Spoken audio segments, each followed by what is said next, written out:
গৃহে থাকো বনে থাকো সদাহরি বলে ডাকো। তো আমরা গৃহে থেকেও আমরা কিন্তু ভগবানের সেবা করতে পারি, ভগবানের নাম করতে পারি।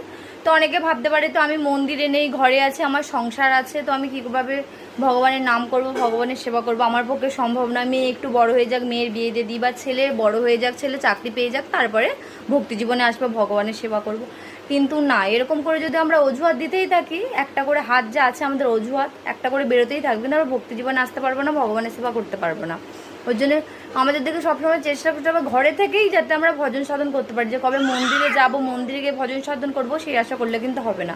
যখন থেকেই ভাববো আমাদের ঘরে বসেই, মানে মহাপ্রভু এটা বলে গেছেন, ঘরে বসেই গৃহস্থ ভক্তদের মানে ভক্ত হয়ে ভগবানের সেবা করতে হবে, যাতে গোটা সংসারটাই যেন কৃষ্ণ ভাবনাময় হয়ে ওঠে, প্রত্যেকে যেন ভগবানের সেবা করে, কৃষ্ণ মানে সংসারটাই যেন কৃষ্ণের সংসার হয়। আমাদের থেকে এইভাবে ভগবানের সেবা করতে হবে, গৃহে থেকেই ভগবানের সেবা করতে হবে, সবাই মিলে